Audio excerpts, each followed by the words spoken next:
Let's play some damn shit! Let's talk next to Daniel, From China! who says that suffering is not an argument against God. Daniel, you're on the line with Forrest and Justin. How are you doing today? Street whore. I'm not talking about her. I'm talking about my future upcoming chess opponent. I'm doing great, guys. Thanks for You having me suck on. my dick, bitch. Suck my slut! Both of you for a while, but Suck my... tonight suck, I wanted to focus in on something that Justin had said. Suck I think it my was at the slut. very first call, maybe Suck my towards the end, slut. where he was talking about, you know, there's evil in the world, there's suffering in the world, and if I was understanding him correctly, he was saying that, you know, this it proves that God does not exist. God does not exist because there's suffering in the world. Did I understand you correctly on that? Not really, no. I think unnecessary suffering is the right way to say it. I think theoretically you can make a case that there is some level of necessary suffering, but the reality is, like, babies being born with bone cancer couldn't be necessary suffering. Tornadoes, earthquakes, volcanoes, hurricanes, those certainly wouldn't be classified as necessary suffering. And I'm working on the assumption that you think that unnecessary suffering is bad. I could be wrong. Do you agree with me that unnecessary suffering is bad? Yes, and I think that you actually mentioned some of those things during that call. I would say, from a Christian perspective, I would think that unnecessary suffering, like from our perspective, it may not be necessary because we don't understand the reason for it. But I would say that ultimately all suffering has some purpose. Oh. So then we have no motivation to prevent suffering here on the earth then. Hey, Jim, this is Chris. Do you have Bible study tonight? Please give me a call back at 522-915. Thank you. No, it's necessary now. If the unnecessary suffering is God using it to bring about some greater good, then we shouldn't be stopping it. No, we're actually told to in the Bible, like we're told. Don't even think about it, slut. Shut up! Which okay. So there is some suffering we should prevent, huh? Suck my dick, bitch. Right. Well, we now buck up and take that poem. And how do we know which ones are good and which ones are bad? Well, we don't. From our perspective, you know, all suffering is people. Okay, so we just gotta guess, right? So we can't say what the plan is behind it. All we see is what we. I'm getting in your business. I'm getting in your business. Well, then how do we know who to help? I would say help everybody that you can when you're able to. But you might be doing the wrong thing, right? God might be making this person suffer because they need this person to suffer to bring about some greater good, and us helping them is going to prevent that from happening. God damn it! Right. So, and to clarify, I am one of those who believes that God is fucking sovereign damn it. and that everything that happens at His own ordaining. God damn it! But Are you from the human perspective, I would say that my duty is to do what I'm commanded to do. Are you a Calvinist? Leave the rest to Him. God damn it! What? A Calvinist. God fucking damn it! Are you a... There you go. That God checks damn out. it! Suck my dick. So then, what that means then is you think that the Haitian earthquake was necessary, huh? It killed 200,000 people in 2010? Suck my dick. You said you are a Calvinist? I just want to make up. I didn't hear that. You said yes? Suck my Okay, I'm sorry. motherfucking Please dick. continue. You I suck didn't my interrupt. dick, That's bitch. going to frame how you answer that question in my head. Yeah, was the Haitian earthquake good? Yeah. I would say that God is the one who. I just called, but no, but I left a message. I can't say, but I would say that He was definitely behind it, and since God is all. But was it necessary? Christ. Fucking. But was it necessary? I would say. This is boring. boring. God This has is His reasons for doing everything that He does. Necessary for what? Well, Dick, bitch. fucking Jesus. Now fuck up and meet this bishop right here. I'm sorry. You were both talking. I think. What was the earthquake necessary for? That's not a question I can answer. I don't know God's mind. Well, it's kind of important for the argument, right? If your argument is that the earthquake was necessary, and ask you what is it necessary for, I need some kind of an answer. I can't get past that. That is a wild claim. That God's up there just like, here's the Holocaust. You guys clean up the mess. That's just what this dude does. He just knocks over bricks and slaughters. He just slaughters innocent people in the just scores and scores of people, and lets us clean it up. So just in case we needed to, he might have wanted it to happen. He did want it to happen, but we might need to clean it up. So we should do that. And you worship this fucking thing. I don't believe he does anything without purpose, but I don't believe that we can know all. Worship this fucking thing. But we might need to clean it up, so we should do that. Thing. And you worship this fucking thing. I don't believe he does anything without. Clean it up, so we should do that. And you worship this fucking thing. I don't believe he does anything without purpose, but I don't believe that we can know all the time what those purposes are. Is it possible for his purpose to be evil? No. So then, just to be clear, you think that shit like the Holocaust was a good thing. It happened on God's watch, God made it happen, and he has a good plan, therefore it was a good thing ultimately. No, I think that God is good. From I think that they're evil, and I think that God allows evil things to happen and brings them about for a better or a greater good. Like genocide. So the genocide in Gaza, the genocide, like we're talking Congo, talking about Sudan, talking about the Holocaust, talking about Rwanda, talking about Darfur, all these things. When just scores and scores of people are slaughtered in the most horrific ways, that's God doing something good. He's allowing evil for a good reason. So you think these things are ultimately worth it? Yeah, I believe God uses evil for good. There it is. And I think there are biblical examples. Well, I know there are biblical examples, but here's the problem with it, right? Let me ask you an easy question. Let's say, for example, you don't know why the Haitian earthquake was necessary. You just know that it was, right? Let's say God had a goal. We're going to call that goal number one, right? Is God capable of achieving goal number one without the earthquake? My motherfucking dick, bitch. Well, sure, he's omnipotent and he can do what he wants. There you go. So what that means, if you're capable of achieving your goal without the suffering, and then you use the suffering to achieve your goal, that's unnecessary. That's one of those works to buy. Don't even think about it. From his perspective, it was necessary. That was the way he chose to do it. What? Nope, that's not how the word necessary means. The word necessary means it can't be any other way. Necessary means this is the only way it could have been done. So if God had other means, he could have done it some other way. What that means is that the suffering is no longer necessary. It's just a decision. And just making a decision to make 200,000 people suffer, more than that actually suffer, when you didn't have to do it, well, that's fucking horrific. It's evil. Right, but Daniel, Daniel, I think it's Daniel chapter 4, he says, God does as he pleases in the heaven and among the people of the earth. No one can hold him back, or say, what have we done?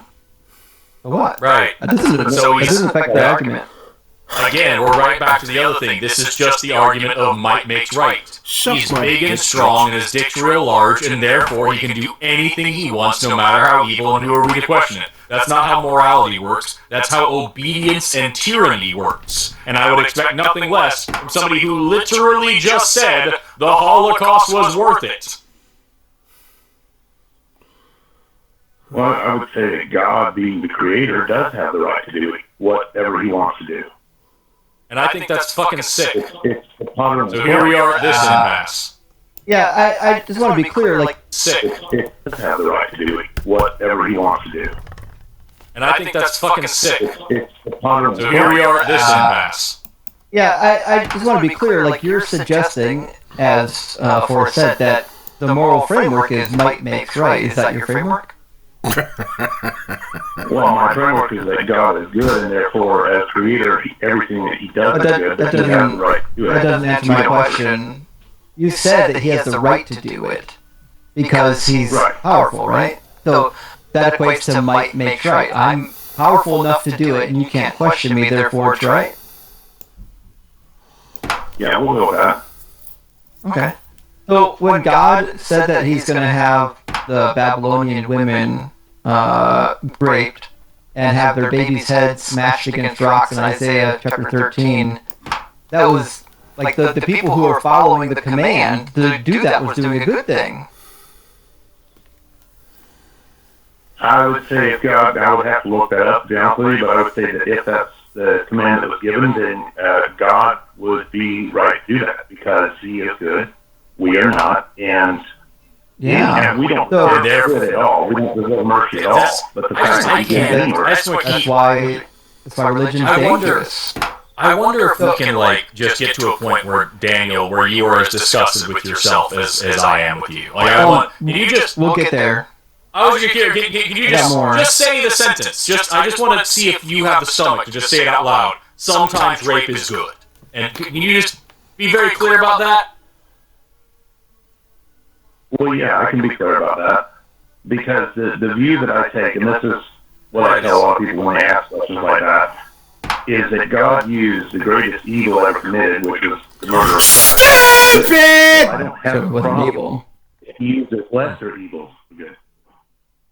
Jesus committed 2 capital offenses. He should have been murdered according to his own laws. But when God says in Jeremiah 19:9 that he's going to cause the Israelites to cannibalize their own children as punishment, cannibalizing the children, I guess, was good? Yes, he was bringing judgment on them. Okay, yeah, so what we got so far is that sometimes it's good to rape women. Sometimes it's good to cannibalize children. Actually says, I create good and evil. I know, 457, we're aware. So, let me ask you a question. If God told you, Daniel, listen, I'm passing judgment on your neighbors, I'm going to need you to burn their house down, it would be good to obey him? I wouldn't, because the only way that God speaks is through his word, and he doesn't speak, for example, the way he spoke to Moses. Oh, God speaks to people directly. So, tell me personally to do that. Is it within God's nature to speak to human beings directly? Directly? Yeah, I mean, he has in the past. Okay, so there you go. God's nature doesn't change. And it's within God's nature to speak directly to humans, which means he could, if he wanted to, speak directly to you, right? If he wanted to, but he doesn't. There you go. So if he did, that's how hypotheticals work. If God spoke to you, that, listen, your neighbors are evil, need to burn down the house, the right thing to do would be to burn down the house, right? I mean, I understand where you're going with this. To be honest with you, as a human being, I don't know if I could. I didn't ask you if you would. I said, would it be right to do it? I didn't ask you if you would catch his bishop. No, because I think it would be violating the commands he's given us. But, let's say I would have been a time when he was still speaking, then yes. There's not a single command in the Bible that this would violate. In fact, God commands the killing of men, women, and children routinely. In fact, we already covered in Jeremiah 19:9. He says that he's going to cause people to cannibalize their own children. So, is it within God's nature to ask you to murder a family inside of their home? Anytime God brought judgment, he didn't just send people into their homes. It was always a corporate judgment. So I don't think so. And again, he's wrong, because he commands the murdering of an entire family. Just a specific family in the book of Numbers. So we'll try this again. Is it within God's nature? I'm not asking you, did he ever do it? I'm asking you, is it in God's nature that he could tell you to burn down your neighbor's house for judgment? Potentially, yes. Oh, yeah, exactly. Now, if he did that, because it is a potential within his nature, would it be right to obey? No, yeah, the right thing to do would be to obey him. There you go. The right thing to do would be to burn down the house. Now, if prior to burning down the house, he said, listen, they have to suffer more than just being burnt in the house. I want you to take the baby out of the house and, put them through a meat grinder. that'd still be the right thing to do, huh?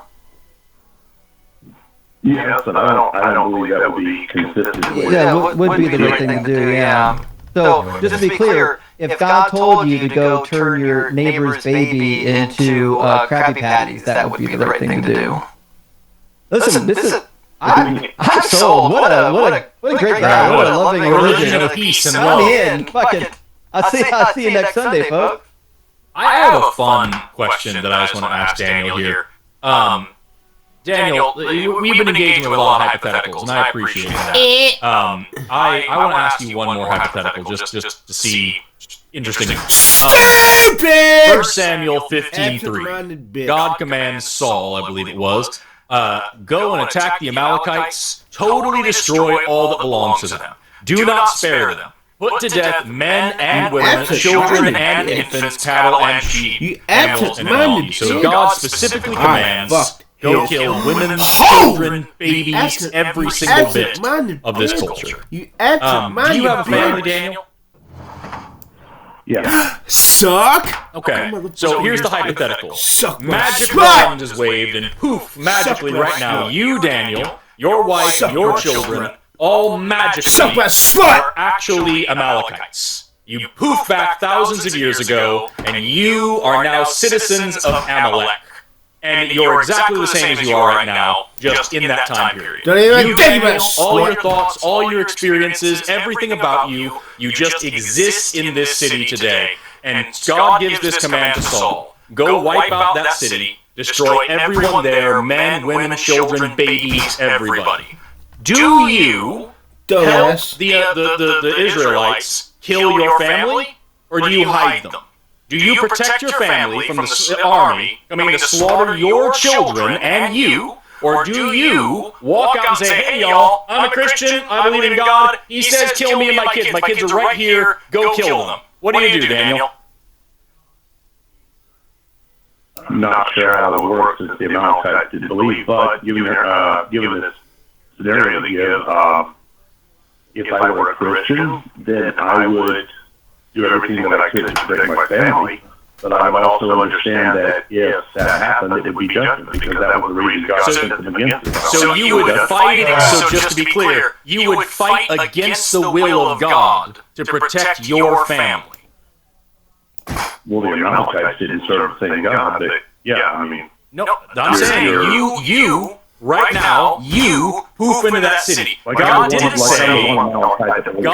say go door to door and ask each Amalekite if they're a Christian. God didn't say check their religion first. He said slaughter everyone and their babies. So I'm asking you, do you follow the will of God and help those Israelites find your children and murder them, or do you protect your family? What do you do?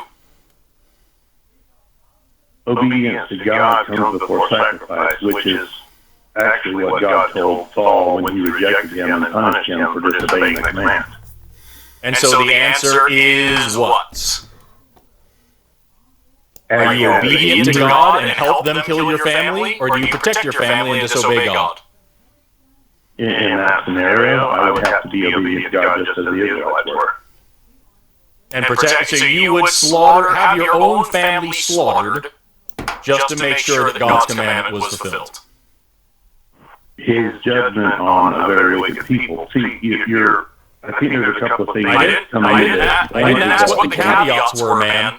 What I asked you is, would you help them kill your family? And you as well. Wait. Say that again.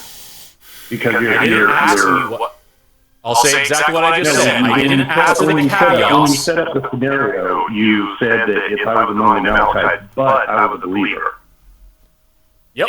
If you exactly as you are right now, were poofed with magic into that civilization, God did not command the Israelites to check the religion of everyone in that city. He said, slaughter every man, woman, child, and baby. That's what he said. So if you were standing in that city, it doesn't matter if you're a Christian or not, if you were standing in that city at that time, the Israelites would have killed you and your children. So I'm asking you, God said kill everyone in that city. if you, Daniel, were in that city, knowing that that is the will of the God you worship, would you help the Israelites find and kill you and your family, or would you defend yourself and protect your children from harm? God damn it. What would you do? I would probably defend my family, but the scenario doesn't work because all the Amalekites were against God. That's why he punished them. And so here we are.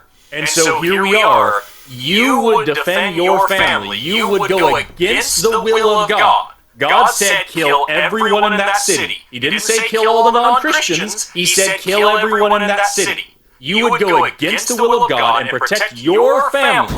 And you say all this just a few minutes after you said rape is good sometimes, murder is good sometimes, genocide is good sometimes, bone cancer in children is good sometimes, starvation, slavery, all these horrible things are all good because they're part of God's plan, and conveniently they're happening to other people. But when it comes down to you and your family, you would violate the will of God because, well, he must have made some mistake.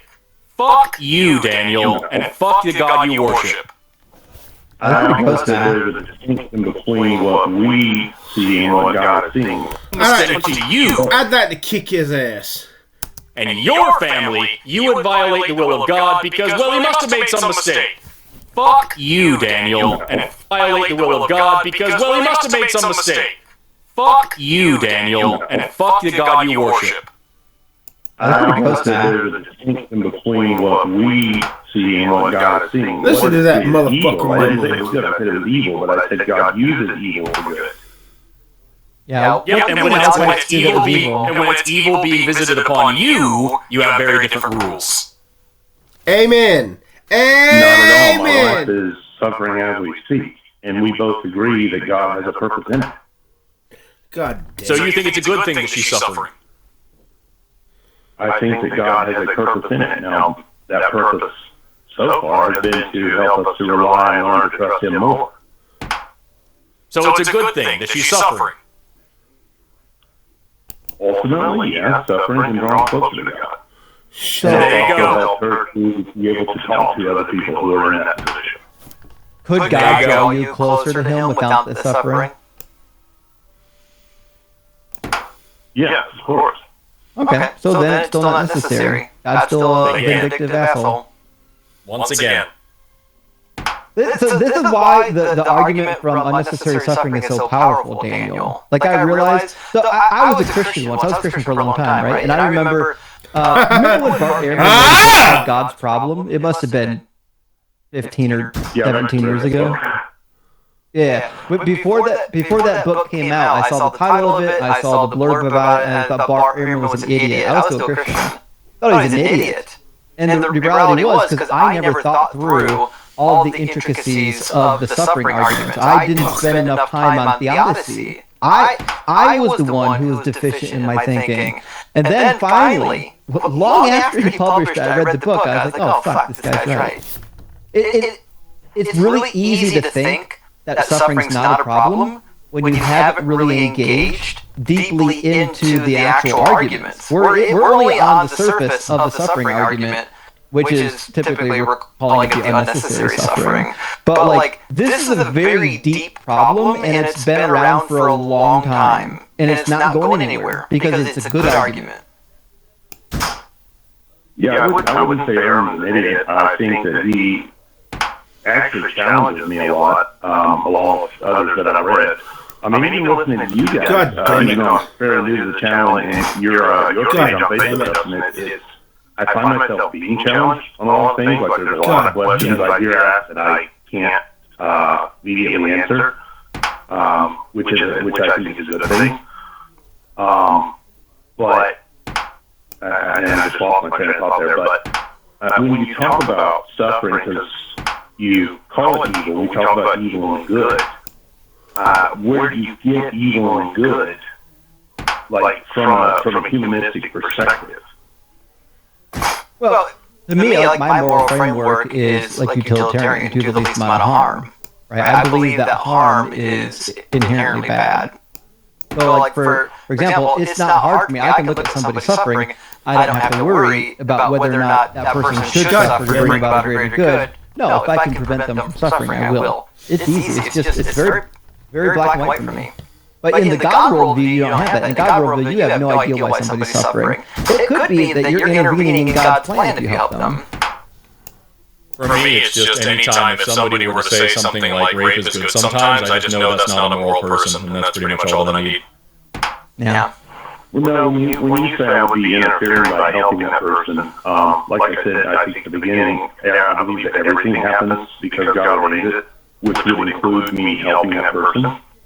He would ordain the suffering as well as the means to them receiving hate. Yeah, I mean, but the fact of the matter is that if it comes down to you're helping them because God ordained it, at that point you're not even an agent. At that point, this conversation is useless. Like, if all you are just predestined, like if every little thing was predestined by God, then Romans chapter 9 is true. There's some of us that God literally created just to be vessels of wrath, which makes them even more fucking evil. Why would that make them evil? What do you think the word evil means? Evil would be, God is good, he's the standard of good, so anything evil would be what is contrary to God. He's not the standard of good, I disagree with that. Evil is just like a really bad. So, especially in Hebrew, right? So, ra in Hebrew just refers to bad or badness, but it's also how we translate the word evil. So, like, from the biblical worldview, like, evil is just something that's, like, really bad. So, when I say evil, I'm just saying something that's really bad, that's all I'm saying. So, I don't believe that the God of this book is good, because if raping women and murdering babies, and in some passages he says that he's going to have women's wombs ripped open and the babies torn from them. Now, if somebody can command all that and still be good, we don't know what good is anymore. We no longer have a definition of good. If you think good means sometimes you get to rape women, good and bad has lost all of its meaning. It's gone. It's done. To be clear, I think rape is evil. Again, I'm not saying that it's good. I'm saying Unless God commands it. I'm saying that he uses evil for good, and yes, sometimes he commands evil. Well, you don't know that. What's the difference? Just out of curiosity, what's the difference between something evil that is done for good and something that is just fucking evil? How do you tell that? Because it sounds like you're just using the words good and evil as just kind of like placeholders, when ultimately the consequence of the action is good, and therefore you still think it's good.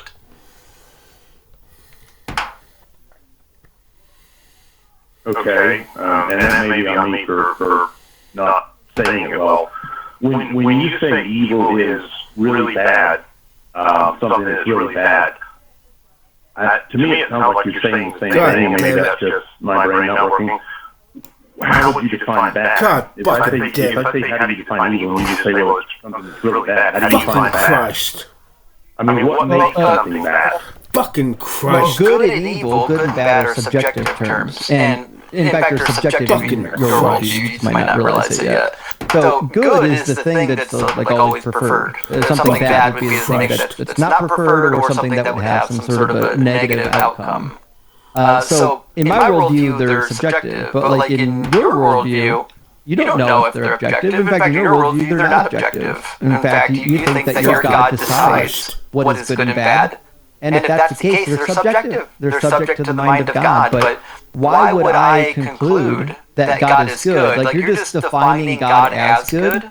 Why would anyone conclude that? Okay, so you said two things there. I would say they're not subjective in my worldview. First, they're objective to us because, like you said, God is the one who defines them, but I would say they're not even subjective to God because they proceed like from His nature. That's not what... No. They don't proceed from His nature. God's morals are things He decided. He decided what is moral because you believe that the laws change, which means God can decide that it's good to do the Mosaic law back then, and then later you don't have to do it, right? So if it's good to do it then, and then not good to do it later, then what that means... Fucking Christ. fucking Christ. I don't believe Jesus said, and you actually quoted this earlier, I think. Jesus said he did not come to abolish the law, he came to fulfill it. It's not abolished. Okay, then do you think that we should be stoning virgins that don't bleed on their wedding night?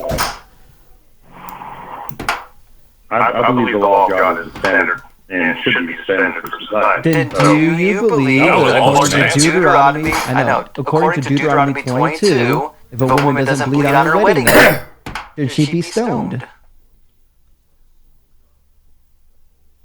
Under a theocratic society, yes. We don't do that in our society because we don't follow his law. So you should we? Jesus Christ, dude, should we follow his law? I just said I believe God's law is and should be the standard in society. So then the answer to Justin's question is just yes, right? I'm waiting for a tap dancey bullshit. Like, it's so, oh my god, dude, it's so fucking difficult. Gotcha. Just a straight answer, man. Now, let me tell you why. First of all, this is horrific, by the way. But second of all, you are aware that the bloody sheet is not a valid test for finding out someone's virginity, right? Right, and I would say that in our society, we have other ways of telling, so I think that would apply in some way. But that shit's not in the Bible, is it?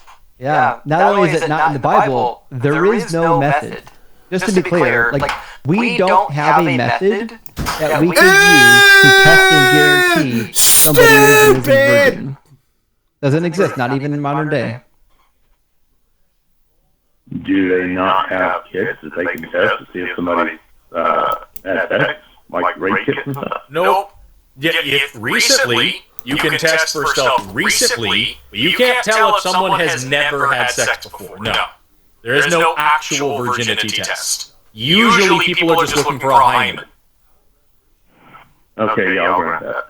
But they don't, that's not a good reliable method. Hymens break all the time. Some people just don't fucking have them. Sometimes they grow back.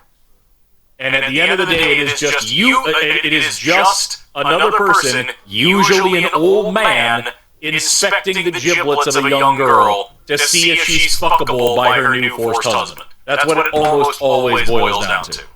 So this is something in the Bible that says this is a purity, usually an old man inspecting the giblets of a young girl to see if she's fuckable by her new forced husband. That's what it almost always boils down to. So this is something in the Bible that says this is a purity test for virginity. It isn't accurate, and it's fucking gross. And the result of this is stoning a young girl to death. And you, Daniel, you fucking lunatic, think that it is a good thing and something that should be implemented in our society. And you're sitting here asking where our morality comes from.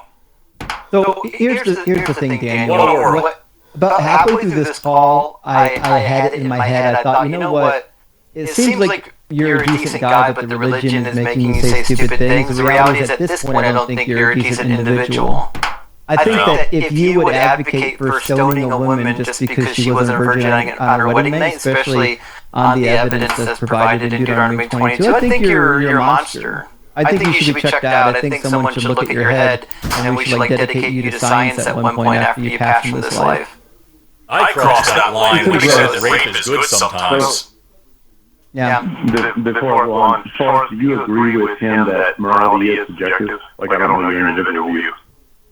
Yes, I do agree that morality is subjective, and I also think that rape is wrong all the time, and slavery is wrong all the time, and genocide is wrong all the time, and that's why I'm a more moral person than you, Daniel. Also, do you believe on what? What makes I want one more piece of clarification from you. Do you do animal sacrifices? No. Why? Because those, in Hebrews, those were done away with. Christ was the ultimate sacrifice. So then God's moral law does change. Oh shit! Look at that Bible existing. It was. Yeah. Oh, no, there's no division. There's no division in the law. It's just the law. That's it. That's all you get. You'll never find a division in the law. Do you consume shellfish? Do I what? Do you consume shellfish? No, I'm allergic. Do you follow the laws? Do you touch the skin of a dead pig, or shave the hair of the sides of your hair and beard, or wear garments of mixed fabrics, or any of the other fucking things? Yeah, God commanded to not do, rather than just saying don't do slavery or rape. I just got myself another yeah, pool. I do some of those things. Yes. Oh, weird. Do you think you should do all that? Do you think you should abstain from, I don't know, not eating animals that chew the cud but don't have divided hooves? Do you think all those dietary laws you should follow? Yes, because those things, there are instances of the law, not all of it, but there are instances of the law that were made obsolete with Christ. Okay, that means... You know the Bible. I know the Bible. So God damn it. I do know the Bible. Well, then, what that means is that God's perfect law, which is moral, damn it, changes in time. That means God is deciding in His mind that they apply here, but not here. They change. That means God is making a decision. If it's dependent on God's mind, then what that means is that it's subjective. And like, I've heard the argument, you want to run away from it coming from God's mind because you want them to be objective, but even if it comes from God's nature, you can't define what that even means. What does it even mean to say that they're part of God's nature? These are two completely distinct ontological categories. It's nonsense. God fucking Holy Ghost. It would mean that He didn't just arbitrarily decide these things. I didn't say anything about arbitrary. Fucking Christ. I didn't say anything about arbitrary. Boom! The reality is you have subjective morals, I have subjective morals. The difference, yours comes from a God, mine comes from common sense, rationality, and empathy, and yours comes from an angry bronze guy who didn't know how women's bodies work. All right, listen, I'm done with this conversation at this point. I think we've heard enough from Daniel. Daniel, I mean this seriously, Daniel. I really hope you watch this video back and think about what this religion has done to your brain. Because I still think deep down inside, you don't want to hurt people, but you feel like you have to buy into admitting these things. Otherwise, you're being inconsistent in your worldview. And to be sure, you would be inconsistent in your worldview, but your religion is making you double down on crazy, insane commitments. You've bitten way too many fucking bullets. The lead has poisoned your brain at this point. I'd rather you be fucking morally inconsistent than just fucking morally monstrous, dude. Well, when you say morally monstrous, you're talking as if there's some objective moral standard that we're supposed to abide by. Fucking Christ. I do have... first of all, that's not what we said at all. Also, I do have a superior moral standard than you, and also I'm not going to sit here and fucking explain morality to somebody who thinks that rape is a good thing sometimes. Yeah. Superior according to who? We're done. Yeah. We're done all the way off, Daniel. Gross.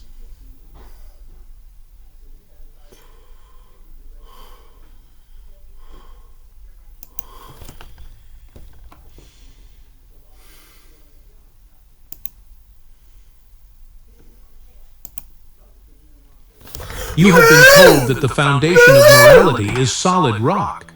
You have been told that the rules are absolute, and that they come from a place of perfect, unchangeable order. You grew up hearing that the 10 Commandments were not just suggestions. They were the very character of the divine etched into stone by the finger of God Himself. Thou shalt not kill, thou shalt not steal, thou shalt not bear false witness. It sounds simple. It sounds beautiful. It sounds like the bedrock of a civilized world.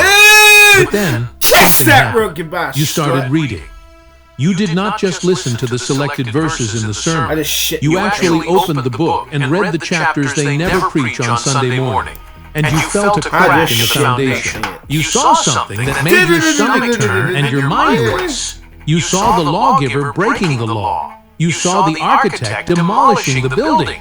You saw the very God who said, "Thou shalt not turn around and say, go and do exactly that." You're not crazy for noticing this.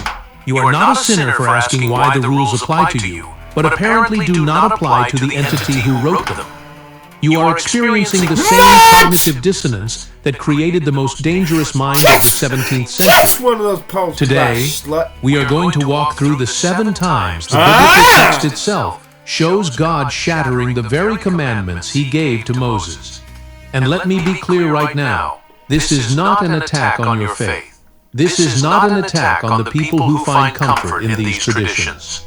This is an analysis of the text itself. We are looking at the narrative logic and the historical contradictions that have been preserved in ink for thousands of years. We are going to use the lens of the man who saw this more clearly than anyone else in history. The man who was cursed by his own community. The man who was excommunicated and erased from the book of the living because he dared to point out what was right in front of everyone's eyes. Baruch Spinoza. In 1656, Spinoza realized something that is so simple, it is undeniable once you see it. He realized that if God is infinite and perfect, He cannot act against His own nature. Therefore, if the text says God lied, or God stole, or God commanded destruction, the text must be a reflection of the human imagination and not the ultimate reality of the divine. So sit back.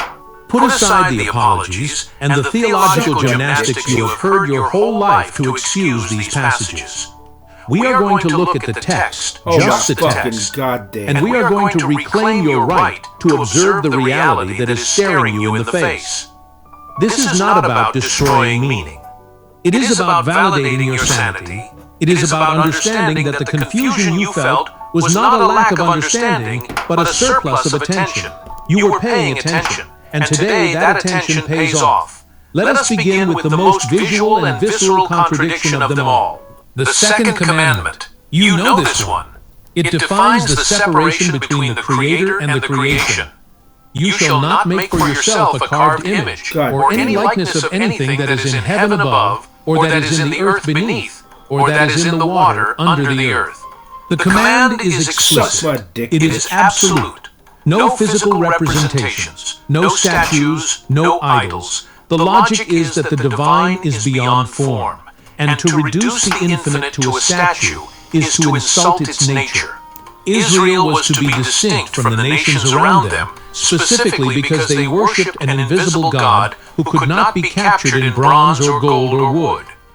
You were told that idolatry was the ultimate sin. The prophets spent centuries mocking the nations who bowed down to wood and stone. They called them foolish for trusting in things made by human hands. And yet, look at what happens in the book of Numbers, chapter 21. The context is panic.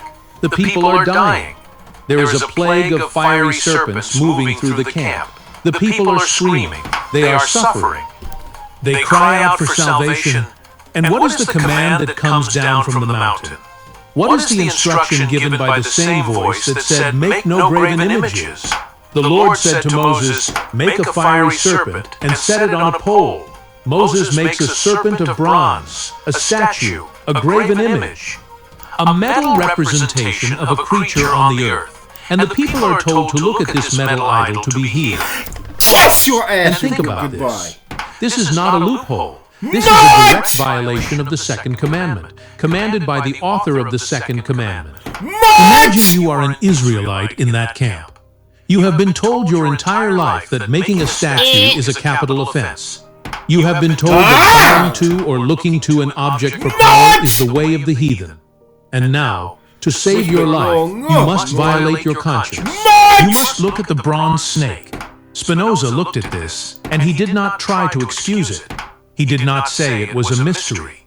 He saw it as proof that the law was not a metaphysical truth about the universe, but a political tool adapted for a specific people at a specific time.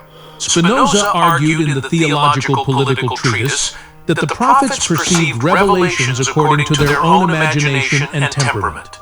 In this moment, the imagination of the leader required a totem, a physical object to focus the minds of a frightened people. The contradiction is not in God.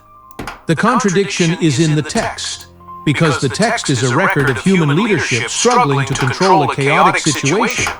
They needed a snake, so they made a snake. The law against images was suspended because the utility of the image was suddenly higher than the utility of the prohibition.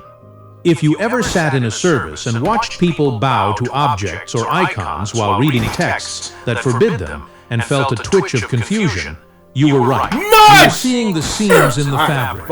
You were seeing that the rule against idols is only a rule until the leadership decides they need an idol.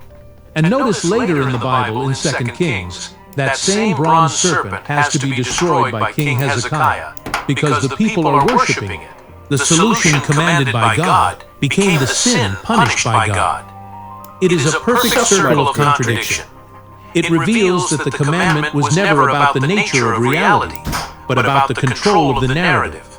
Spinoza teaches us that true piety is not about statues or the lack of statues, it is about justice and charity. When the text focuses on bronze snakes, it is focusing on the imagination, not the intellect. Now let us move to the foundation of property and trust, the eighth commandment. Thou shalt not steal. It seems universal. It is the basis of civilization. You cannot take what belongs to another. If you take it, you are a thief. If you take it by force, you are a robber. Yet look at the Exodus narrative carefully, before the plagues even begin. Before the water turns to blood, there is a premeditated plan for mass larceny. In Exodus chapter 3, verse 22, the instruction is given, "Every woman shall ask of her neighbor and of her who sojourns in her house jewels of silver, jewels of gold and clothing, and you shall put them on your sons and on your daughters." And the text concludes with a phrase that is hard to ignore. So you shall plunder the Egyptians. This was not a gift. This was not a trade. This was not a voluntary donation. The text explicitly says that God gave the people favor in the sight of the Egyptians so that they granted their requests.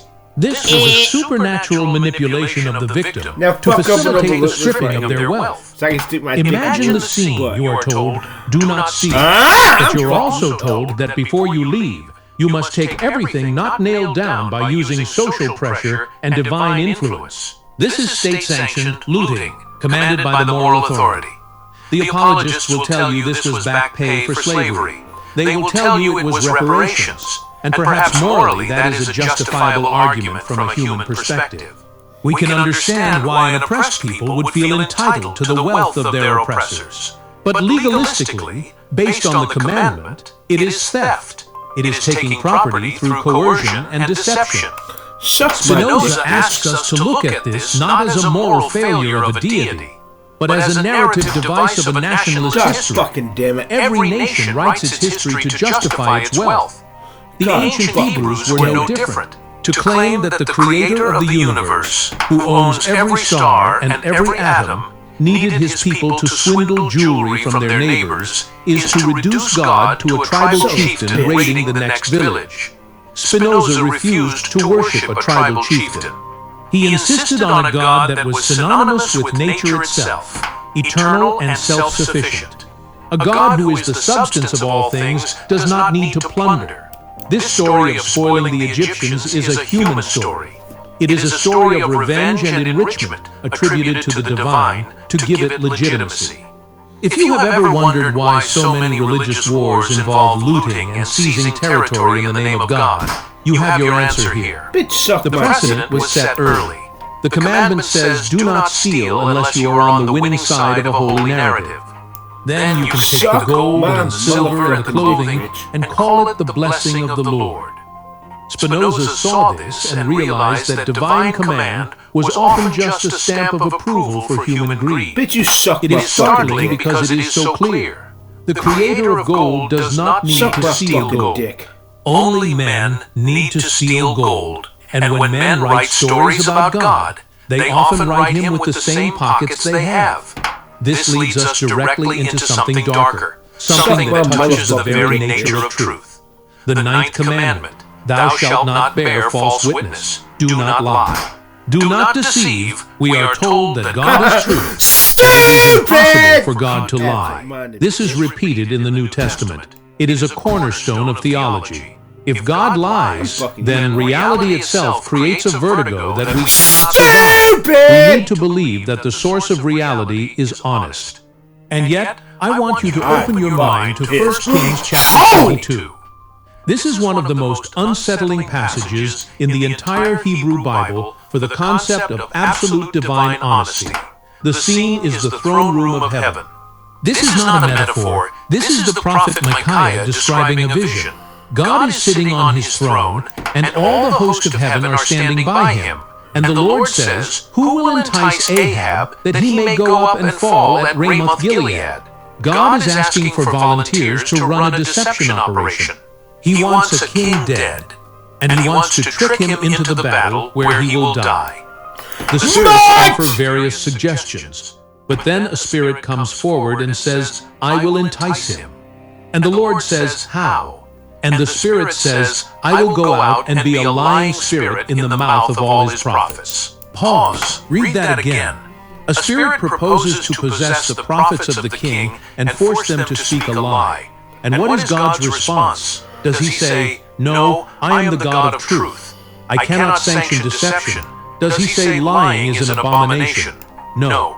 He says, "You are to entice him, and you shall succeed. Go out and do so." The text creates a hierarchy where God authorizes a lie to achieve a political assassination.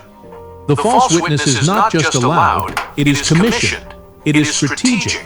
Spinoza saw this and realized that the attributes given to God in the Bible, truth, justice, mercy, were often just projections of human ideals that were discarded the moment they became inconvenient for the narrative. If a king needs to die, the prohibition against lying vanishes. This passage terrified the early theologians.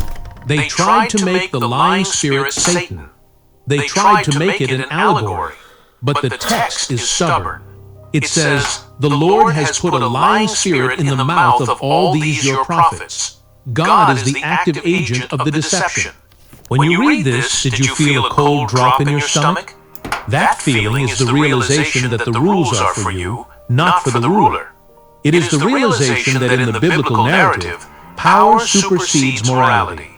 If you have ever felt that religious institutions are comfortable with pious frauds or lying for the Lord, this is where that DNA comes from. The contradiction is impossible to ignore. The command is, "Do not bear false witness." The action is, "Go and be a lying spirit." The contradiction cannot be resolved. It can only be admitted. Spinoza admits it. He says the Bible is not a philosophy book. It is a book of obedience, and sometimes obedience requires believing a lie. But you and I are looking for truth, not just obedience. We are looking for a consistency that the text refuses to give us. Now pause for a second. I want you to go to the comments right now. Do not close the video, just scroll down. I want to know if you were ever taught the story of Micaiah and the lying spirit in your standard curricula or sermon cycles, or was it skipped? Skipped if you never heard it, or read it if you found it on your own. I am willing to bet 90% of you found it on your own, because many traditions do not like to shine a light on the cracks in the foundation. They want you to see the tablet of truth, not the throne of deception. And that is why we are here. To read the whole book, not just the highlighted parts. Let us keep going. We are only halfway through, and the contradictions get more personal. Let us talk about the integrity of the family, the seventh commandment. Thou shalt not commit adultery. Implicit in this is the 10th commandment. You shall not covet your neighbor's wife. The sanctity of marriage is paramount. We are told that marriage is a covenant before God. But look at the life of David. David the king violates this. He takes Bathsheba. He arranges for the death of her husband Uriah. It is a horrific abuse of power. The prophet Nathan comes to confront him.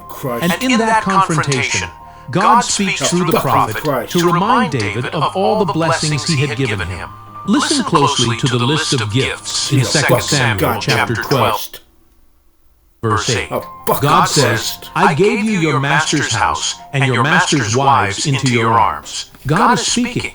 He is saying that when Saul died, God took the wives of Saul and transferred them to David like property. polygamy aside, which is already a tension with later Christian values, the text explicitly says God gave another man's wives to David. If marriage is a covenant, how can the deity treat the women as assets to be liquidated and reassigned? This implies that the commandment against adultery is really a commandment against theft. It is about property rights. You cannot take another man's wife because she belongs to him.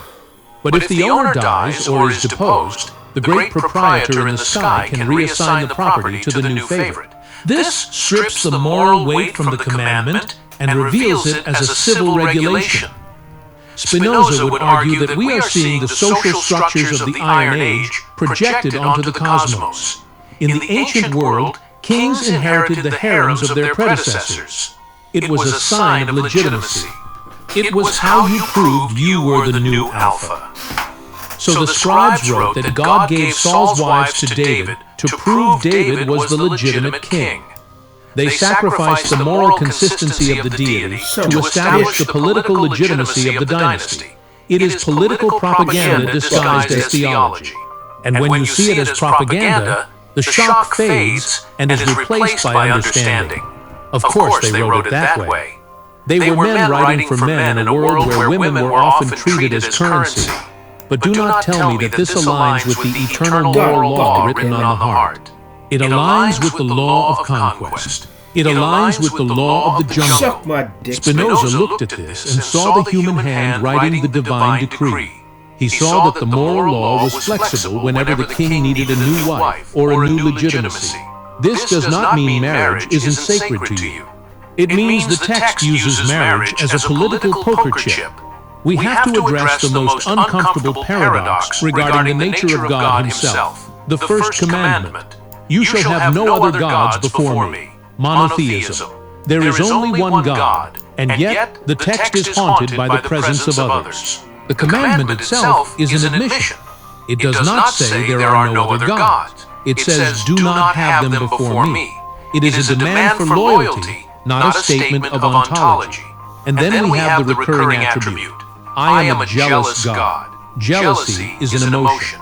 It is a specific emotion born of insecurity and the fear of losing something to a rival. Spinoza applies his rigorous logic here. If God is the infinite substance of the universe, if God is everything that is, how can he be jealous? Who is the rival? Nothing exists outside of God. For God to be jealous implies that God perceives a threat. It implies that the other gods are real enough to be competitors. You do not get jealous of a fictional character your spouse mentions. You get jealous of a real person. When the biblical God speaks about jealousy, he is admitting that in the minds of the authors, those other gods were real options. They were competitors in the marketplace of worship. The text slips again and again.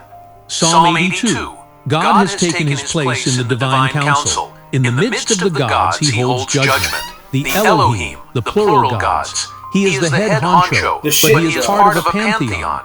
Spinoza points out that calling God jealous creates a God subject to passions, a God who changes, a God who suffers. A being that suffers is not perfect. A being that is insecure is not omnipotent. So when the commandment says no other gods, but the character says, I am jealous of the other gods, we are seeing the evolution of religion frozen in ink. We are seeing a tribal deity fighting for market share, slowly being inflated into a universal creator, but keeping his old bad habits. It is like seeing a CEO who still acts like a street fighter. The behavior does not match the position. You felt this when you read the Old Testament. You felt the pettiness. You felt the fragility of this God's ego, and you were told to fear it. But Spinoza teaches us that fear is the tool of control. Understanding is the tool of freedom. When you understand that the jealousy is a human projection, the fear evaporates. You realize that the commandment, have no other gods, is really the priests saying, do not send your tithes to the temple down the street. Send them here. It is economic protectionism. It is brand loyalty. It is human. And that is fine. It is understandable history. But it is not infinite perfection. We are approaching the heavy ones now, the ones that cost lives. Let us look at the Sabbath. Remember the fourth commandment. Remember the Sabbath day to keep it holy. 6 days you shall labor, but the seventh day is a Sabbath to the Lord your God. On it you shall not do any work. The penalty for breaking this was death. A man was stoned to death for gathering sticks on the Sabbath in Numbers 15. Stoned to death for gathering sticks. The standard is absolute zero tolerance. And then we go to Jericho, the book of Joshua chapter 6. The first great conquest. The strategy is divine. March around the city once for 6 days, and on the seventh day march around the city 7 times, and blow the trumpets and shout. Do the math. If you march for 7 consecutive days, one of those days must be the Sabbath. It is mathematically impossible for it not to be.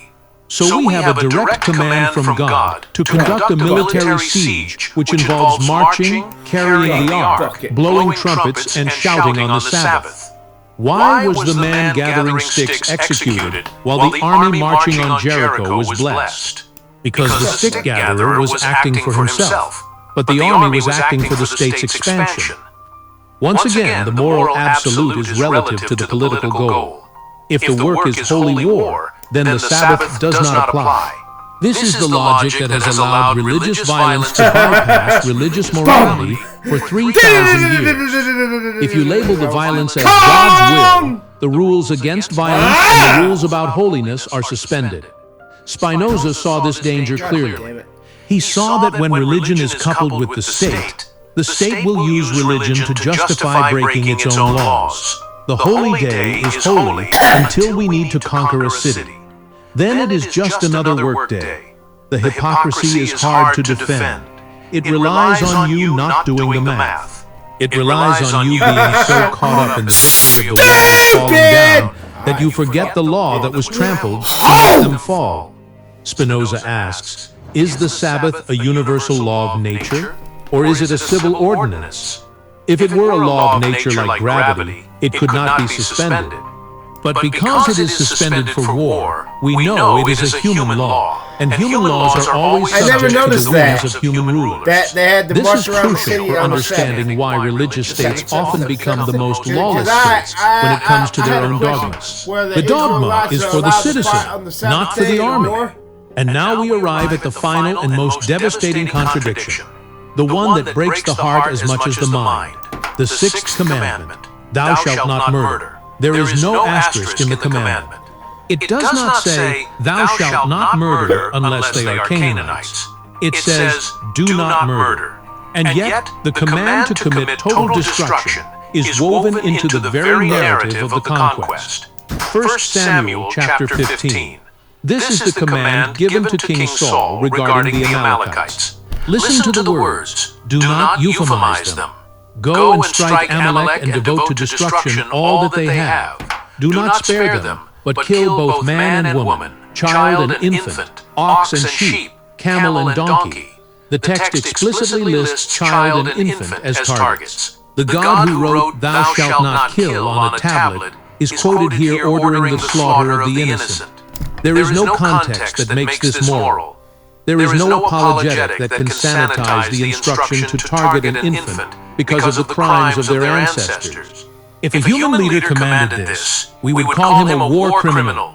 We would call him a tyrant.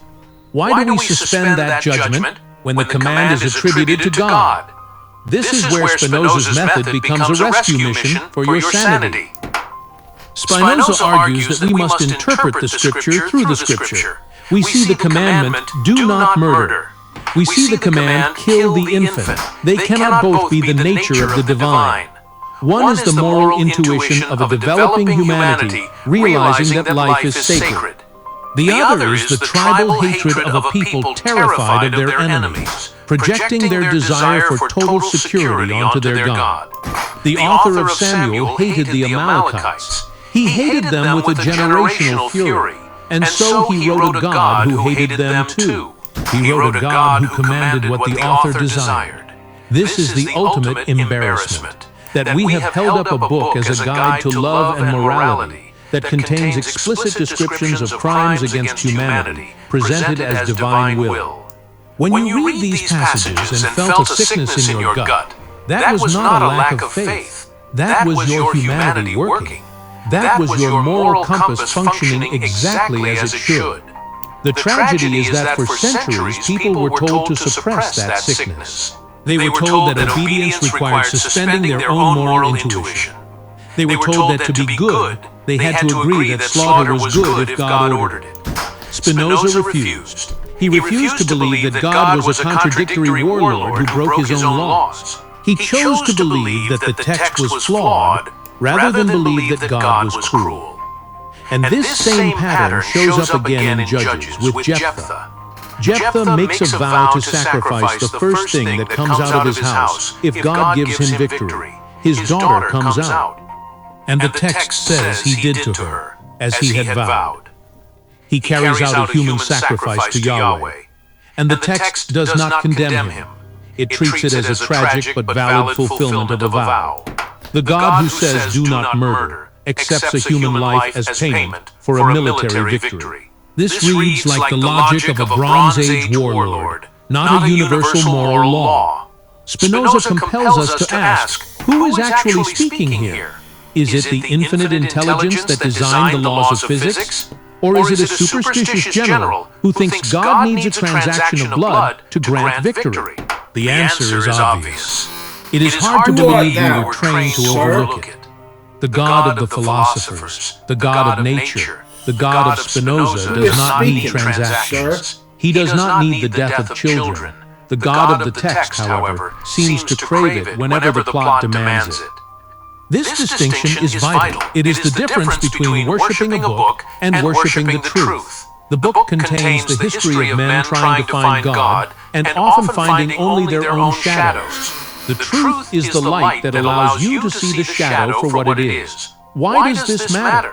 Why go through this list? Is it just to tear down? Is it just to make you feel empty? No, it is to build something real. You are watching this because you have left the enclosure of dogma, but you still feel the shadow of the fence. You still wonder if you missed something. You wonder if there is a secret explanation that makes it all make sense. The answer is no. The contradictions are real. The text is broken because it is human. And that is okay. It is actually better than okay. It is liberating. When you realize that the God who broke the commandments is a literary character constructed by ancient people struggling to understand their world, you are free from the burden of defending the indefensible. You are free to take the wisdom where you find it, and reject the horror where you see it. You become the judge. Spinoza says that we must use our own reason, our own natural light to discern truth. You do not need a priest to tell you that targeting infants is wrong. You know it. You do not need a theologian to explain why lying is wrong. You know it. Your reason is the true word of God, not the ink on the page. Spinoza paid a high price for this. He died young. He died poor. He died breathing in glass dust from the lenses he ground to make a living. But he died free. He died without fear of a jealous tyrant.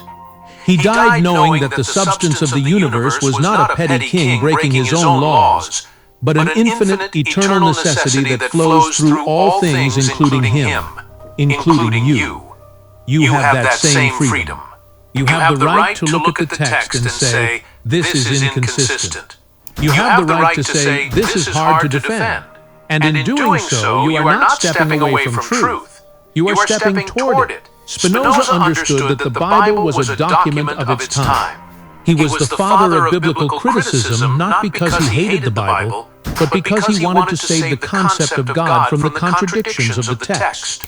He saw that if you force the Bible to be perfect, you turn God into a liar. But if you allow the Bible to be human, you allow God to remain perfect. You allow God to be the structure of the universe, the mathematical certainty, the laws of nature that never break. A law of nature cannot be broken. Gravity does not take a day off. Thermodynamics does not cheat. If God is the structure of reality, then God cannot break commandments. The fact that the biblical character does break them is the ultimate proof that the character is not the reality. The character is a mask worn by different authors with different agendas over 1,000 years. Sometimes the mask smiles and says, love your neighbor. Sometimes the mask grimaces and says, destroy the Amalekites. Your job is to recognize that the mask is not the face. The face is hidden in the laws of nature, in the intuition of your own mind, in the logic that Spinoza championed. I want you to think about the freedom that comes with this realization. You no longer have to apologize for God. You no longer have to perform mental gymnastics to explain why the Good Shepherd ordered a genocide. You can simply say that part was written by a man who didn't know better. You can step out of the cognitive dissonance and into the clarity of reason. Spinoza called this the intellectual love of God. It is a love based on understanding, not fear. It is a love based on seeing things as they really are, not as you were told they should be. It is a love that does not require you to check your brain at the door. This intellectual love is sturdy. It does not break when you find a contradiction in a book, because it was never based on the book in the first place. It was based on the reality of the world around you. It was based on the undeniable laws of cause and effect. It was based on the intuition that cruelty is weak and understanding is strong. When you embrace this, you are no longer a child waiting for instruction. You are an adult participating in the divine nature. You are using the mind that was given to you. And that is the highest form of worship there is. Using the mind to filter the myth. Using the heart to reject the hate. Using the soul to find the silence behind the noise. Now I want you to do one thing for me. I want you to think about the one question that always nagged you. The one contradiction you saw that no one would answer. It might be one of these 7, or it might be something else. Maybe it was the bear killing the children who mocked Elisha. Maybe it was the inconsistent genealogies.